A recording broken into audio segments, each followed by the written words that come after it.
Welcome to On Par, the podcast all about public administration based on work published in Public Administration Review. I am Jos Raadskelders, co-editor-in-chief of the journal with Catherine Willoughby, and together with our team, Hong Tao Yi, our editor, and management analyst Preston Phillips, this podcast and other affiliated outlets, we seek to A, bring you the latest information about emerging developments in governments around the world, advance theoretical and conceptual knowledge about governance and government, and connect and inform the practitioner and academic communities globally.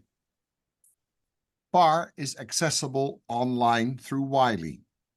Today, we are talking with three eminent scholars recently published in our Conceptualizing Public Administration section of the journal. In this section, we invite experts to present their ideas about evolving theory of public administration and its intersection with modern governing and governance. Our guests are Dr. Guy Peters, Maurice Falk Professor of American Government at the University of Pittsburgh, Dr. Jon Pierre, Research Professor in Political Science at the University of Gothenburg in Sweden, and Professor of Public Governance at the University of Melbourne, an adjunct professor at the University of Pittsburgh, and Dr. Kutsal Yesilkagit, Professor of International Governance at the University of Leiden in the Netherlands. We discuss with them their 2021 book, as well as their recent article in Public Administration Review, the May-June 2024 issue about democratic backsliding. Before we begin, can you tell us a little bit about yourself? Guy, Jon, and Kutsal. Guy, we'll start with you. Okay, good day, everyone. As Joseph said, I'm a professor of governance at the University of Pittsburgh. I work primarily in comparative public administration, public policy, and have concentrated for the most part on Western Europe, but some on Asia, some on Latin America. Published recently 2 books on patronage appointments in politics, excuse me, in government, one in Asia and one in Latin America. Okay, Jon. I'm a professor emeritus at the University of Gothenburg in Sweden. I'm sadly no longer affiliated with the University of Melbourne, where the pandemic and other issues meant that I chose not to renew my contract with Melbourne. I still miss it a lot, but I'm no longer there to teach. I've been working during the past couple of decades, very often with Guy, on public administration, governance, and also done a bit of urban governance and urban politics stuff more on the side, I guess we could say. Okay. Kutsal. Yeah, my name is Kutsal Yesilkagit. I'm, as you said, Professor of Public Administration / International Governance at Leiden University. And let me start by saying that I feel very honored that instead of reading the books and articles of Jon and Guy, I'm now finally a co-author with them and on this podcast. And they, both of them inspired me for the past decades to work on politics and administration, the relationship between elected politicians and bureaucrats in various forms at independent agencies or at ministries. And yes, and now we've come to an era where things got turned upside down in the field of public administration and the study of politics and administration. We all come from the old paradigm of Max Weber, where our biggest fear should be Beamtenherrschaft, the rule of elected civil servants vis-a-vis politicians. But now, in our recent times, we see that politicians can be as damaging for liberal democracy as we all have feared for civil servants. So, yeah, that's my main concern for now, and it consumes a lot of my energies at this moment. And again, I'm happy to be at this podcast. Okay, excellent, colleagues. We have sent you some questions beforehand, so you could give it some thought. But rest assured that there will be ample time for all sorts of inputs that have not been planned, right? So let's begin with Guy. Guy, there was a time that many people thought liberal democracy was the end-all and be-all of political systems.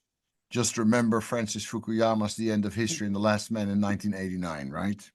Well, Yet today we see liberal democracy being challenged by populists on the left, Maduro in Venezuela, and perhaps even more so on the right. Is liberal democracy crumbling? And if so, can you help us to understand this phenomenon? crumbling may be too strong a word, but I certainly think threatened is a reasonable characterization. So in countries, and leaving aside Venezuela, which doesn't have exactly a sterling democratic history, but in countries like France and to some extent the Netherlands, and not to mention the United States, it certainly is under threat. So why? And that's the big question. So my argument would be sort of twofold, but 2 points are related. One is that essentially there was, as we are doing with the book with Donald Savoy, the good old days, where government seemed to be successful. Where it was able to deliver on the welfare state. It was able to develop then a system of public benefits and essentially do so successfully. That began to crumble, depending upon one's point of view, 1970s, 1980s. Some of it because of external shocks, some of it because of internal political changes, particularly the neoliberalism of folks like Reagan and Thatcher. Okay, so those good old days are gone. But it's not just the welfare state, I think, that where there's been some failure to deliver. I think there have been a lot of blunders by governments. They give the appearance somehow that it's not as successful as it should be. Some of the blunders get exaggerated in the press. They become used politically, but yet governments haven't been able to deliver. And so people, and I think the second part of the answer would be going to John Hibbing's work, a political scientist at the University of Nebraska, who's worked on Trump voters. And he argues that the major background for Trump voters is fear, essentially a loss of security. So he calls them securitarians. So they no longer feel secure about their present and certainly not about their future. And that's true economically, it's true in terms of physical safety, it's true in terms of culture, with immigration being one of the elements. So let me stop there and turn it over to my colleagues. I'm sure they have more to add. Okay, thank you, Guy. John and Kutsal? You won't be surprised to hear that I will agree with Guy in much of his analysis. Could I just add to the points that Guy made here by saying that I think there's a couple of other factors. I guess that if we were to look more closely at the sources of the fear that Hibbings and others have pointed out, I think there are other variables that will kick in. One of them would be gender. If we look at, for instance, the recent election in Argentina, we can see that many of the supporters of the really right-wing candidate who was successful was from young men who presumably feel alienated and not part of the political attention, and also being sort of bypassed by women who have performed better in school and at universities and who get the more attractive jobs. And meanwhile, the young men are left perhaps confined to more menial jobs. I guess race would be another similar factor that also sort of plays into this, where in the US, certainly the sort of the white wasp part of the population feels under some degree of threat from various ethnic groups, and so they will turn to support almost any candidate who says that I'm standing up for you guys. Mm. So that fear, I think, has many different sources and a lot of different forms of expression. Secondly, on the neoliberal turn, as I saw it, it was to a large extent a matter of sort of redefining the balance between state and society. Margaret Thatcher famously wanted to unleash the market. Ronald Reagan also stated that government is often not the solution to problems, but the source of problems. So they both sought to sort of put the state back in its place, as it were, and to open up for private initiatives. And that, I think, first of all, undermined the resource base of the state. And secondly, created a philosophy among the electorate that we should not look to the state for solutions. We should look for those solutions elsewhere. We might even want to start thinking about how we can address these problems ourselves. And so there was a turn away from the state and a trust in the state. Mm. And all of that, I think, paved the way for candidates of a more extremist position to step in and become a spokesman for that constituency. Okay, well, we might get back to that, John. I had some Yeah. thoughts bubbling up listening to Guy and you. Kutsal, you have anything? Yeah, and as an addition, I think also looking from our perspective of our discipline, could we have foreseen this, looking to all this from a public administration perspective as scholars? I think that the causes of the threats to liberal democracy, they lie outside of our scope, but we see the consequences. I think that the major drive towards the rise of populism from the left and right, but from the right, especially in the Western world, comes from this neoliberal turn, which has caused massive social inequalities. There's people got really rich on capital and incomes. The managerialization of private and public and public sector was huge. Enormous gaps in pay between top level managers of multinationals and capital accumulation. It sounds a bit Marxist, but people are really the 0.1% of the world, the Elon Musks of this world. Yeah. And so I think that drives people towards politicians who promise them a better world and simple solutions. Immigration and migrants being a lightning rod to attract attention.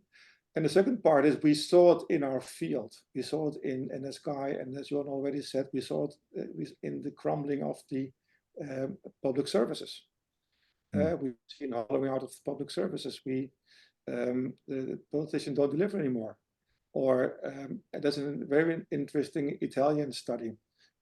One of the authors is Catherine de Vries from Bocconi, the other co-authors, who made a very interesting study of so the correlation between the withdrawal of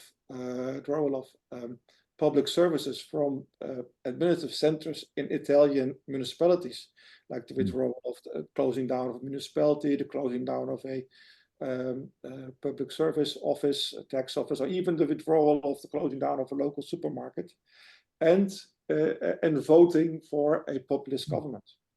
So this is what neoliberalism has done. It caused massive social inequalities in society, and has hollowed out the public services.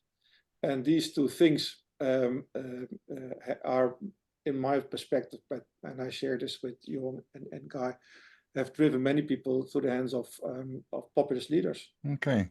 Well, thank you very much. I was thinking as I was listening to your commentaries that I don't think issues of democracy are outside the purview of the study of public administration. Politics and administration are two hands on the same belly, Dutch expression, freely translated, right?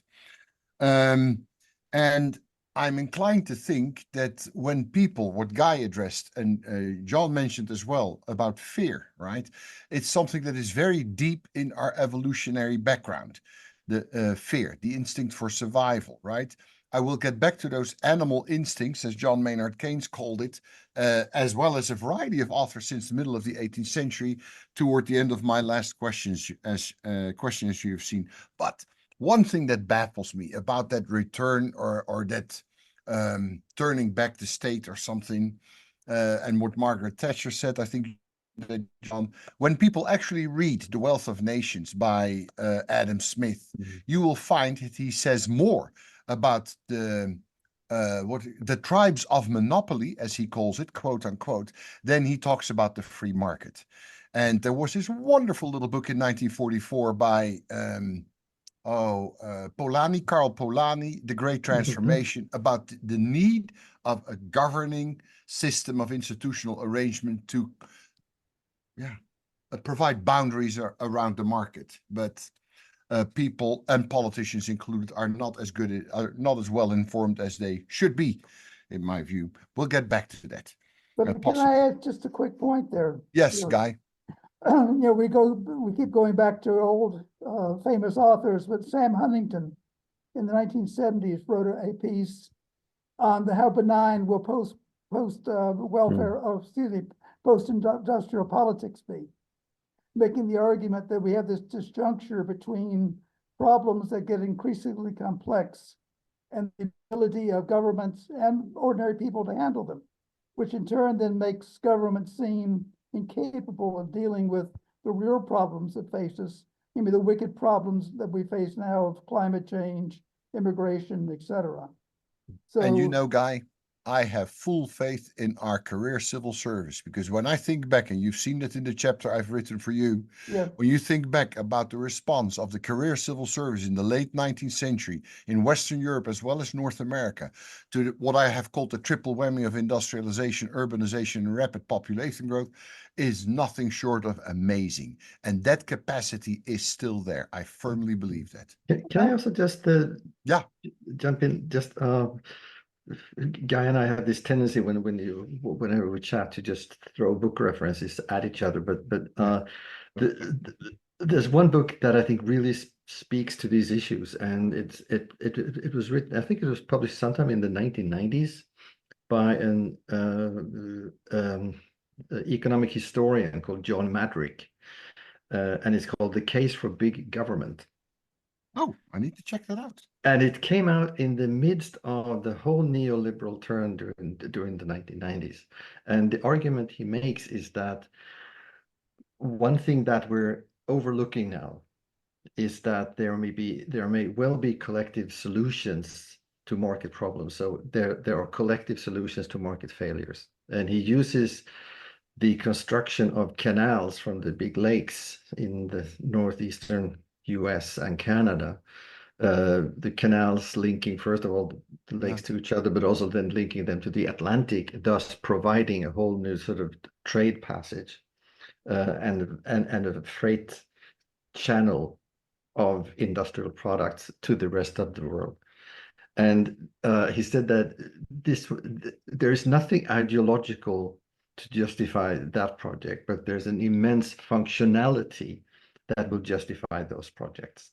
And so he said that, before we get all ideological about this, let's look at the functionality of collective actions. So I think it's a really, really fascinating book, and I keep coming back to it because it's a very compelling argument, I think. Well, John, I will too, and I see another project looming there, Guy. Okay. I have the second question, folks. John, with regard to the two-party system of the United States, would you think that it exacerbates the risk that one populist individual with substantial support can override the institutional arrangements of democracy? Considering the nature of political representation in the United States, do you see bureaucracy and its career civil service as truly representing the public at the level they are appointed? And I'm asking this because, and I didn't realize this until I came to the United States, that representatives at the federal level and at the state level represent a jurisdiction that is smaller than the legislature to which they are appointed, smaller in terms of geographic scope. You see what I mean? And then when I was reading your article about the Guardian State, I thought, shoot, bureaucrats are probably the only folks who actually work for the entire jurisdiction. So your thoughts on that? And I know you are not an American, but that makes your answer all the more interesting. Oh, dear me, I'm in trouble here. My guess would be, and these are indeed guesses, my guess would be that overall, I find it probably more difficult, and I'm probably arguing against historical facts here, but I find it more difficult to, if you just look at the design of the party system, so everything else being equal, I would say that it would be more difficult for a populist leader or a populist movement to be successful compared to a multi-party system. But that would overlook a series of factors. I think that one of the things that sets the US apart from, say, certainly Western Europe, is that while the European countries are, by comparison, extremely state-centric, we turn to the state as the sort of number one problem solver. I don't think Americans do that. They will look at other factors. The overall level of trust in government is lower in the US than it is in Europe. That would also be a sort of breeding ground for populism to sort of take control. So I don't think that it would have so much to do with the number of parties or the jurisdiction, which you say, which is a really interesting observation, by the way. But I don't think that they are the main factors. I think it has more to do with the perception of the state as a leader of society and as a problem solver in society. But I'm really keen to hear what Guy has to say about this, because he would be the expert. Well, and you could argue what I mentioned in the first question, that populism has emerged in a lot of Western democracies and in places where no one would have expected it. Sweden is another example, Jon, Yes. as well as Finland, the Netherlands. I mean, seriously, Guy? Right. Well, I agree with Jon. Again, here we go again, agreeing with one another in principle that the two-party system should make it harder because it's winner take all. Yeah. And so you have to be able to essentially create a majority to be able to win. Now, that being said, that is sort of assumes in many ways. I think, you know, if we go back to the old voting or party literature, going even back to Anthony Downs and to people like Sartori, that the assumption was that a two-party system with first past the post voting would produce moderate parties, centrist parties. Now that assumed a population that was centrist. So what, to some extent, what's happened is that the population is perhaps no longer really centrist. Rather than being a unimodal model, there are two big modes and not much in the middle anymore. Or at least it certainly appears to be that way in terms of voting. Now, some of that's exacerbated in the US because of the primary system, because we know that party activists tend to be more extreme than does the average voter. So the parties tend to produce candidates who are more extreme, either right or left, than the average voter. So I think to some extent then, I think there's sort of two parts to the question. One, getting a populist elected. And the second is the ability of a populist, if elected, to control the system. And so the framers thought that would be taken care of by checks and balances, by Congress and by the courts. And they didn't foresee the courts particularly becoming so politicized as they have now. Yeah, and of course, added to this is the fact that, and Jon, correct me if I'm wrong, but in multi-party systems in Europe, and I know for sure that's the case in the Netherlands, you cannot get to high political office unless you have risen through the party. I was a member of the Labour Party in the Netherlands, pretty active when I was young. And before I left for the US, in the United States, you don't have to rise and do your grunt work in a party before people recognize your abilities and your vision. You can simply put yourself forward. And if you have the billions to back you up, right? Well, to some extent, Macron is the exception to that, isn't he? But I think that situation is very much changed in Europe, especially when you look at the Netherlands. And Yeah, I'm also a member of the Labour Party Yeah. for a very long time. But if you look at the current cabinet now, we've got a quite radical right government Yeah. with a populist Yeah. party in it. They have 38 chairs at the party of Geert seats Wilders, in parliament. Yeah, and none of them is a member of the party. The only member of yeah, the I know, party is Geert yeah, himself. So, yeah, and if you look at the other party, the new social contract, which has also risen out of nothing in this last summer, not a year, some ago, the party didn't exist. So I think that there is something quite changed or defunct, and political scientists working on political parties have been pointing to this for a very long time. That political parties don't perform their classic functions anymore, of recruiting, socializing, and training the ones that they want to have on the ballot. And you see, so there is something also what we also need to understand also is the party system and how parties change. I think there also lies a part of the answer.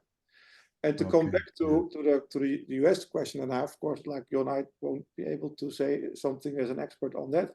But it reminded me one thing that you said, Kai, almost a year ago, is something that I repeat quite often when I have discussions with colleagues and others on this topic.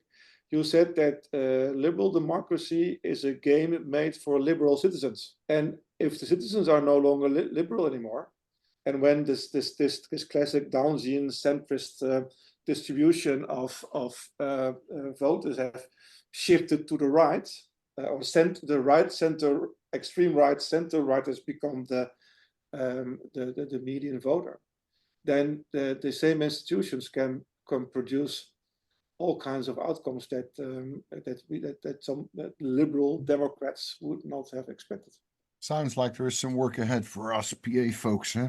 But Kutsal, I have to follow up a question for you regarding Georg Hegel, who regarded the career civil service as something of a guardian of government. When you read the relevant paragraphs in Philosophy of Right, I mean, I find the translation a little awkward, Philosophie des Rechts, which is slightly different, right? He was optimistic about the role that civil servants could play in a full-fledged democracy. You and your co-authors go a big step further than Hegel and argue in favor of establishing bureaucracy as the fourth branch of government, next to legislature, executive, and judiciary. Can you elaborate about how bureaucracy can be turned into a fourth branch? And Guy and John, you are welcome to pitch in as well, of course. But Kutsal, go ahead. That's a good point. I think we also have to look at what Hegel wrote and the time he wrote it. One of his points about it remind me of more recent author Bernard Silberman about Cage of Reasons. Yeah. There he makes a distinction, compares France and Japan with the US and the United Kingdom. And US and UK being two political systems that during the 18th century already had some kind of an assembly, parliamentary assembly elections, and France and Japan not. And in the French case, Silberman wrote that probably in a time where, after the French Revolution, when the absolutist monarch was decapitated literally, and there was no parliament, and one was established, and one was really not really mature, and people didn't know what the general will was, how to articulate it, that in that time, the bureaucracy played the role of the embodiment of the general will, the general interest. So I think that looking at Hegel, one has to understand that period as well. If there is no parliamentary assembly, when there are no elections, or the idea of participative governance in a very broad sense isn't there, the bureaucracy can be the embodiment of the general will, whatever that might be. So that I think so we have to understand Hegel's point and coming to our point. There is also recent literature why we think that the bureaucracy should play a more prominent role as a fourth branch of government.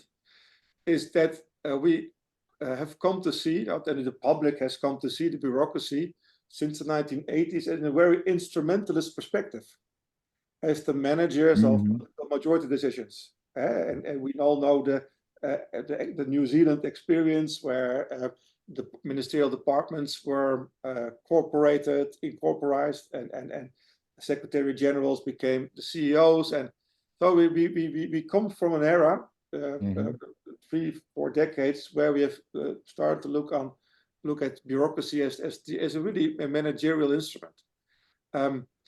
But there's also new literature, Anthony Bertilli's work, some other Tushnet's work. They try to point out that democracy doesn't stop at the gates of the parliament. The decisions that civil servants make, they're operationalizations of them, often abstract concepts that have been laid down in legislation, and legislation often a compromise, and it's the work of the civil service to make that more precise, and that is democracy as well, and therefore we think that maybe we made this claim about this, make the bureaucracy the fourth branch of government, maybe more difficult than it is, but it's also a call towards taking bureaucracy serious as a democratic actor. They are articulating at another level more fine-grained ideas. It's like one of the images of Aberbach, Putnam, and Rockman, image 3, I guess, that it's energy versus equilibrium. Yeah, and I was thinking of image 4, the fully bureaucratic state, and the only example I could come up with is Norway in the 19th century, because it was run by civil servants, and the head of state, of course, was the Swedish king. But so it might be worthwhile to look at that case. Gentlemen, a final question for the three of you, and it is in part prompted by a commentary that both Guy and Jon made just now. Your article in PAR is conceptual and makes a compelling argument. However, the concept of a guardian state and the institutional arrangements to make that happen, why would we do that? Is it possible to overcome the risk of being subverted by animal instincts? And I mentioned, fear was mentioned earlier by Jon especially, and Guy. It's a deep-seated instinct in us, and we call upon survival to live. Now, John Maynard Keynes, in his 1936 huge book, writes about animal instincts, and that is what seems to drive the work of some politicians. Can we, with institutional arrangements, such as the guardian state, overcome that those animal instincts surface and find a following that is beyond belief, in my perception? Gentlemen. Guy, do you want to go first? Yeah, go ahead, Jon. Thank you very much. Well, let me start relatively briefly. I don't think that the guardian state, that is the present, strong, effective, and institutional, Kutsal says, democratic, fundamentally, administrative system, can control the existence of animal instinct, or can prevent the animal instincts from manifesting themselves. What they can do is exercise control over them through implementation, as again Kutsal was talking about, through rulemaking, and if necessary through going back to Bremen Gates, shirking and sabotage. So I think the animal instincts are going to always be there. They're always going to be the Maduros and the Trumps and the Le Pens of the world who want to essentially profit from those animal instincts. At the same time, we can build institutions, and not only the bureaucracy as a fourth branch, but as I think Kutsal mentioned briefly Mark Tushnet's book. He's a Harvard lawyer on the fourth branch of government, thinking about a whole variety of other more or less independent institutions within the public sector that can be used to control and constrain the animal instincts. Right. Okay, Jon? Well, one of the things that I think drove our thinking about the Guardian State was the observation that we couldn't come up with a single example of a constitutional system that had sort of inbuilt internal mechanisms ensuring that a populist regime emerging would be sort of accept to be constrained by constitutional rules. Yeah, yeah.